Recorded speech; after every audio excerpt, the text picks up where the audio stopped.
Caribou Weather Dude YouTube channel here for you. Hit like, share, and subscribe. Always got new things to talk about. Probably have some more weather updates in the future. People are asking me to expand on the weather, more regions outside of BC, and I'm hearing you. And I like those suggestions. I'd like to be able to say more and feel like I'm not stepping on Brandon Houck's territory in Alberta or Justin's territory at Weather Center in Manitoba, Hank's territory in Saskatchewan, Ryan and Mark's territory down there in southern BC. But in general, feeling like I need to just keep talking more and more and making more weather videos. So that is coming today. Specifically, keep in mind, I do make a variety of content here on the channel that isn't just weather related. And I admit, I've been a little bit bored of the weather in the middle of the winter. It happens every year to me. I'm sitting here by myself all the time, just feeling like...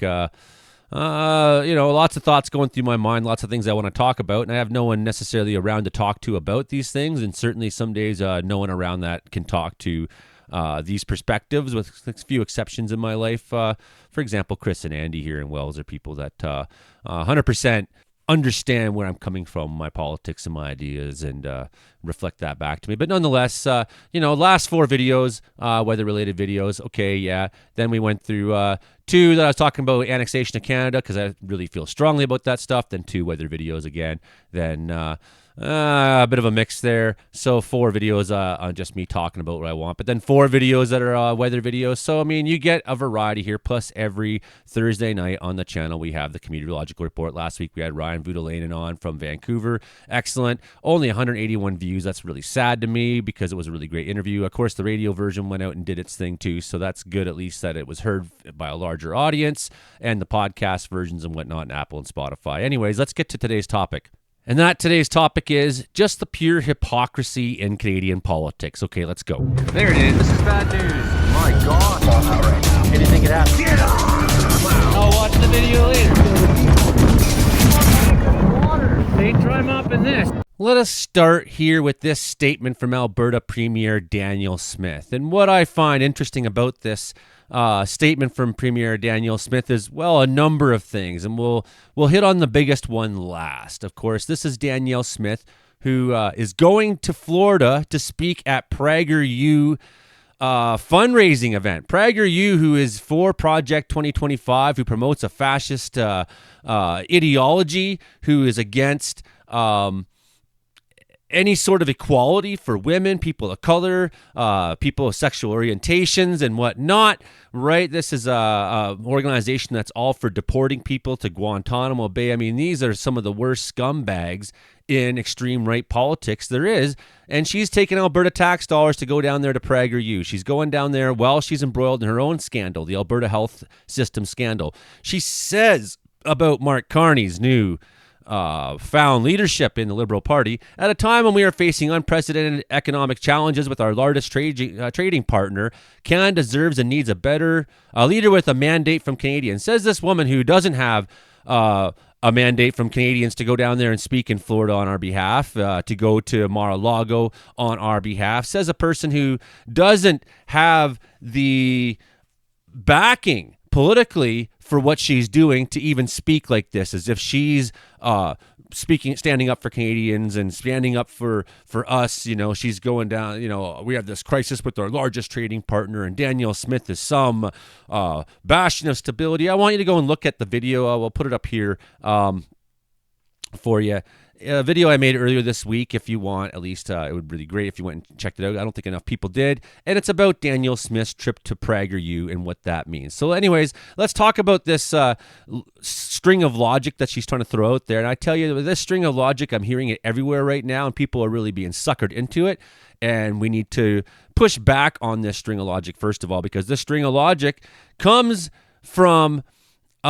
if you look at it from an American perspective, if they push this string of logic, what they're doing is trying to delegitimize our democratic system. And nothing that's happening here is different than things that have happened in the past in Canada, is different than things that have happened in Alberta. We'll talk about that in a second. And is the kind of thing that you'll find in other parliamentary democracies, such as France and Britain and Germany and places like that in the world, the Netherlands. Maybe not in the United States, because they have their own democratic system, which is becoming questionably less and less democratic all the time. But then there's Danielle Smith. And she doesn't want to talk about this. From the Conservatives with a short memory, Jason Kenney resigned on May 18th, 2022. Then the United Conservative Party named Smith the leader in October 6th, 2022. So we went months without a premier at all there in Alberta. Then the next election in Alberta was on May 29th, 2023. So Smith was an unelected premier for 376 days. Or as Mike Dunn says, if we're being fully honest, we went 5 months with no premier, then 270 days with one who hadn't faced a general election. Okay, so Danielle Smith is out there pushing this discourse while she herself was guilty of the same goddamn thing. Well, let's just talk a little bit for a minute about Alberta and what's been going on for Premier Danielle Smith. Maybe you're not aware, but there's one of the largest scandals going now in Alberta history, and she's at the helm of the party that's in the crosshairs of all the discussion. Let's have a look at this press release from today, or from yesterday, for example. And I meant press conference. Okay. Bought personal protective equipment from a company that had no history in medical supplies. When those gowns and masks and eye goggles arrived, healthcare workers couldn't use them. They gave them rashes. They were not of good quality. We know that the contract for that substandard protective equipment for our healthcare workers was given to a figure at the center of the corrupt care scandal. The same guy who took government ministers to hockey games. What we didn't know until today is that substandard equipment has been sitting in warehouses costing Alberta taxpayers over $5 million to store, and they can't get rid of it because nobody wants it. So yet again, we have a situation where this government cannot run the healthcare system. Every single day in the House, the Premier stands up and tells us that she is incompetent because she blames everything on bureaucrats in Alberta Health Services. Premier, you run Alberta Health Services. It's actually your job to fix these things. And you have yourself hired and fired 5 CEOs because they won't do what you want. That tells me you're an incompetent manager. And the Minister of Health has the gall to stand up and say, this is all AHS's fault. AHS is a black box. Minister, turn on the light if you think it's a black box. The UCP spent taxpayer dollars on personal protective equipment from a company with no medical supply history. Equipment healthcare workers couldn't use. Now it's sitting in warehouses costing Alberta $5 million in storage fees because no one wants it. Danielle Smith and Adrienne Lagrange continue to deflect blame. Albertans deserve answers. It's time for an independent judge-led public inquiry into corrupt care. Demand accountability by visiting corruptcare.ca. Care scandal has already cost Albertans hundreds of millions of dollars, and the costs are growing. In her statement of claim, the fired CEO of AHS says Alberta bought $614 million in products and services from MH Care and the UCP's close friend Sam Raish. These products included infamous Turkish Tylenol, but also countless shipments of personal protective equipment. To the Premier, how much has the government spent storing in warehouses all of the Turkish Tylenol and expired PPE at the heart of the corrupt care scandal? In Edmonton, emergency rooms are so overcrowded that mass casualty stretchers are being deployed to manage bottlenecks. The intentional action of deconstructing healthcare in this province is not creating stability. It's not creating benefit to the user, as in the patients in the system and the folks that are in the front lines trying to do all that they can to hold it together. Meanwhile, we talk about Canadian politics being framed from outside sources. We talk about our elections being under threat of influence from other national and international interests. Have a look at this one, for example. These bots. As a Canadian, I do not want to be part of the EU. Stay out of our business, European. We want to be part of the USA. Russian Life 2024. As a Canadian, Russian Life 2024. Look at this. Russian Life 2024. Who is these people? Who are they? My friend Paulo Ribeiro writes on the topic, bots are everywhere in Canada's online space now.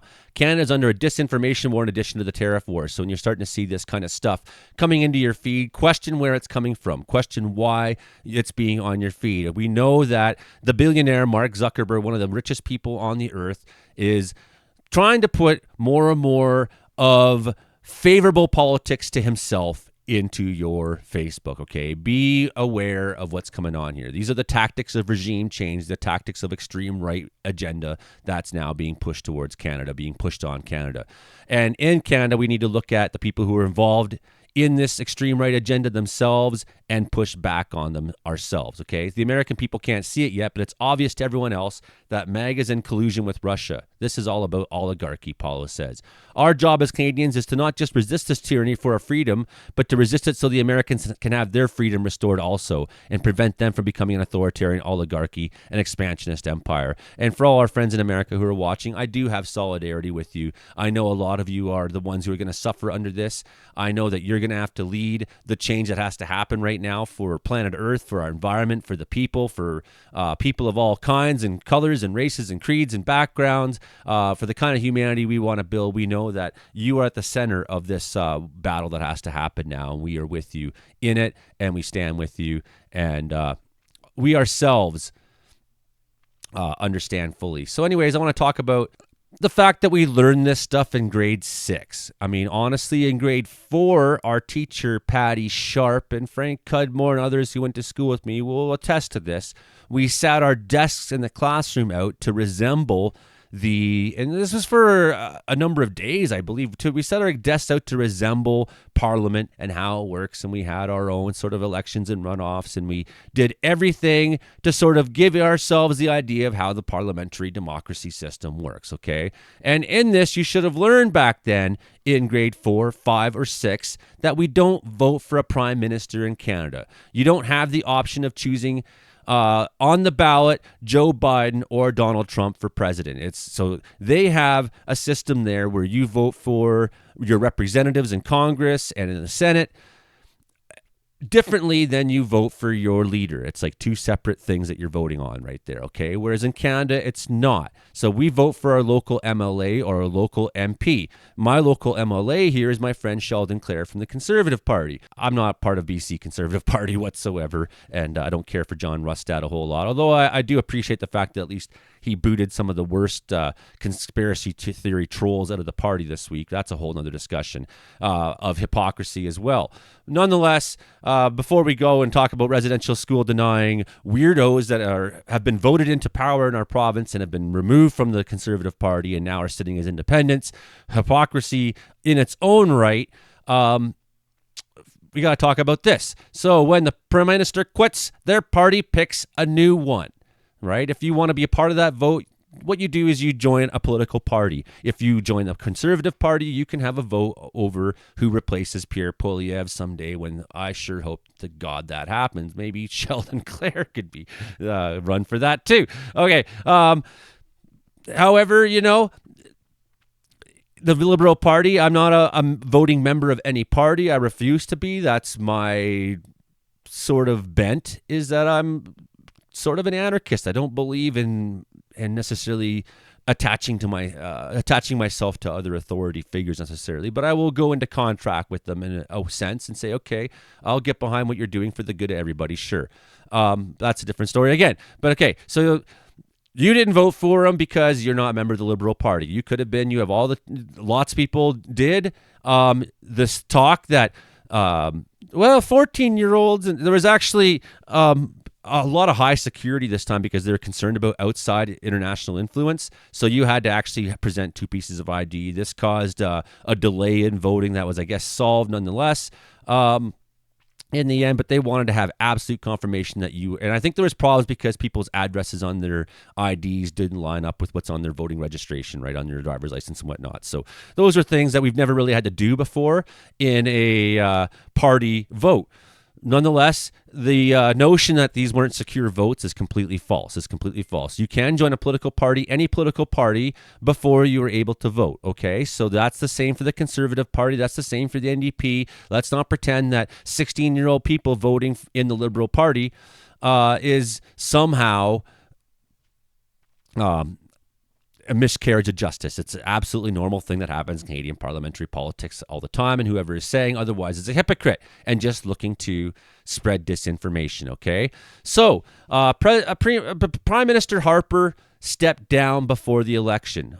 This is the one problem with this the strategy for the Liberals, I would say, is that there's a very low chance, historically speaking, there's a very low percentage of times that this happened, and then the person who came in and was the replacement prime minister actually won the next election. And Andrew Scheer would be a great example of that. He's a terrible person, and it was a good thing that he didn't win. Harper, who is in many ways a moderate centrist conservative, he tried to stay away from the social war conversation talking points. He didn't try to get into too much anti-gay policies or any bullshit like that, right? So, I mean, I don't really like Harper, I mean, on the whole, but there's been a switch to the extreme right that happened when Scheer and Poilievre came in, and I don't think they represent traditional Canadian conservative values. So I'm concerned that Carney might be hindered by the fact that, A, there's this propaganda that's coming from outside of Canada in a lot of cases, social media, bots and whatnot, spreading these delusions that this is somehow contrary to how Canadian politics has always operated, and it's not. And people even like Danielle Smith participating in it, pointing the finger when she herself has the record for the longest time being a leader in either federally or provincially in this country without having been voted in, okay? So Trudeau won that election. Same thing happened with John Turner. Same thing happened to Kim Campbell when I was 14 years old back in 1993. The same thing happened with the Jean Chrétien and Paul Martin as well, actually. So, but still, when you look back even further, you have other people in Canadian history that did this, including William Lyon Mackenzie King, twice took over prime minister role without having been voted in. So, and he's been, considered one of one of the greatest prime ministers we ever had, a wartime prime minister. So, let's stop this delusion, stop this bullshit that people are saying, and, talk about the facts for themselves. Now, do I think that Mark Carney is a friend of myself at the bottom, at the working class? Not as such. No, I don't necessarily think that. I think he's more reasonable and balanced, though, than the opposition is. I think that Mark Carney is a switch to the right, a turn to the right for the Liberal Party, not a turn to the left whatsoever. However, I think Mark Carney has said a number of things that I do appreciate, and I may have to hold my tongue and vote, or bite something and vote for the Liberal Party this next election, because I don't think that Pierre Poilievre is going to give us a reasonable alternative to Donald Trump politics. I think when you want to have a crisis be averted or worked on or fixed or solved, I think before we were in times of crisis, someone like Poilievre is really good at stirring the pot and pushing the rhetoric that he wants to push, which is often divisive and destructive. I don't know if the man necessarily has much for actual plans. I think the banker probably satisfies the elite classes in Canada a fair bit. I think he's what I would call a red Tory is what Mark Carney is, although he seems to have more room for social justice plans. He has good connections to international strategic allies that we're going to need in the future. Yes, he does. His strength and stance against Donald Trump already has resonated loudly in America. Maybe you're not watching this, but I'm watching American news and American programs and American YouTubers and hearing what they're saying. And they're like, wow, that speech destroyed Trump, his speech on Sunday night. So, I mean, we could look at that if you want some time. I think it was a really great speech. Nonetheless, personally, I think the most loud and important voice right now has been Charlie Angus, but he's not even running for re-election, I don't believe. I think Charlie's looking to retire. So sorry, I got to switch my backup here. Nonetheless, I'll give you an example of something I really appreciate today. I'm finding it rather unbelievable that a Canadian prime minister said this, and take this into consideration. This is after Trudeau had just said last week that he was a Zionist. And I'm like, dude, do you not understand what a Zionist is? It's like saying you're a fascist, man. It's like Zionism is not Judaism. And trust me, I went to university. I double majored. My other major was philosophy/religion. Okay, I'm not just saying this out of my ass. Judaism is not Zionism. Zionism is a political movement.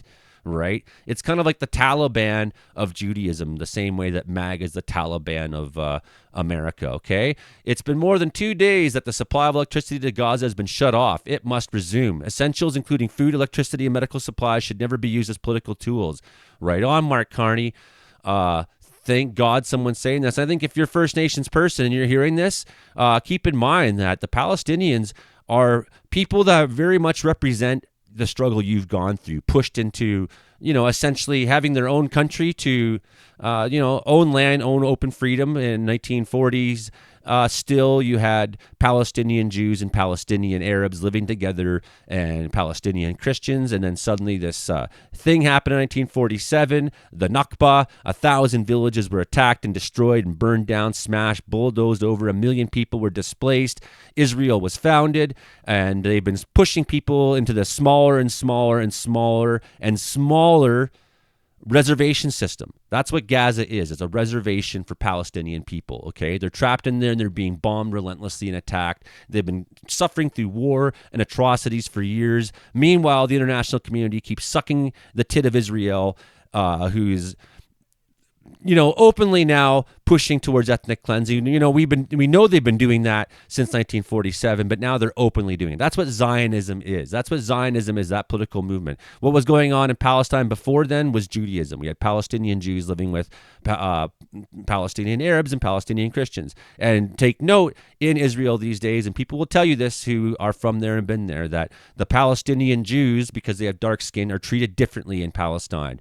Okay, and Israel, I should say, okay? Canada must work with our allies, says Carney, to stand up for international law, to promote sustainable peace and security in the Middle East, and to support full access to humanitarian aid for Palestinian families. Yes, international law. International law is what we need. As this work continues, both parties must work towards the return of all hostages and the completion of the ceasefire agreement. Still, these are great statements, and this is promising. This shows you that maybe there's a chance that, although I think Mark's going to still really be in the back pocket of the business class and the ruling elite, that he does have this sense of social justice. And let's just anyways, here's my update on the tariff wars today. It's every hour it's something different now, so I'm not even going to try to give you an update. Acts nice is nice. This is we're studying America right now, knowing that we might have to go to war against them. So we know that north, acts mean is nice, okay, over in the east. What about the southwest there? Acts mean is mean, okay, in the south east, acts nice but is mean. Speaking of hypocrisy, there's Doug Ford as well, who started to position himself again as the guy fighting for Canada. He's fighting for Canada. And for about 20 seconds, the left in this country was like, right on, Doug. Because Doug's up there and he's like, I'm not going to relent. I'm not going to back down. We'll do anything. And then 24 hours later, he's like, well, we got to bring the temperature down. And I'm not sure if he's being a master diplomat right now or a total sellout, because now they're saying, hey, Doug, come on down to the White House and we'll talk about all this stuff. Well, let me remind you that premiers, provincial leaders do not negotiate trade deals, federal trade deals. So what's Doug Ford going down there to do? His AmCan idea of like Fortress North America, to me, is scary and terrifying. And it's a lot closer to being the 51st state than I'm comfortable with. In fact, I think a lot of us in Canada now are looking at the direction America's going and saying we don't want that direction for ourselves. Get this through your head, Doug, that if you want to be actually respected by Canadians, don't go to the White House. Don't go alone. If you're going, go with Mark Carney. Sure, go with other premiers maybe. Try to sell your point as a team. But I think you going there alone is going to lead to you being cornered, isolated, and I don't think you're a smart enough man to resist the pressure from multi directions of people that you see as being fairly in line with your own politics still at the end of the day. So I'm not okay with Doug Ford going down there. It's good that we got some back and forth on the tariffs and whatnot in the trade war. We'll see where that goes. But I'm firmly in the belief that the Americans are dreaming of making us the 51st state, and that they are willing to maybe do that through war if should be. I'm concerned about any country that's trying to destabilize us from within. I'm concerned about having anything to do with them at this point. And I think Canadians feel the same. Anyways, the hypocrisy that goes on in our country every day. don't play sides all the time, everybody. Come on, don't play sides all the time. Like, again, I'm telling you that there's some pluses and there's some negatives about Carney. And I really don't think that Jagmeet is politically tenable. He's not going to become the next prime minister. I don't want to see a situation where the vote on the center to left is divided. We're going to have to make a decision here on what to do. I mean, I can't make that for you, but I'm telling you, having the guy in there who Trump endorses, we can't have that. We can't allow the Conservative Party of Canada now to lead us in a time of this magnitude of crisis. I'll have more for you later today. Maybe I got to go do some shoveling for Carrie and whatnot here in town. So we'll see. I got my lunch just about ready, so I'm going to stop this now and go and get on with it, everybody. Have a good day. Hit like, share, subscribe, tell a friend, and keep coming on back again. Thanks so much. Bye now.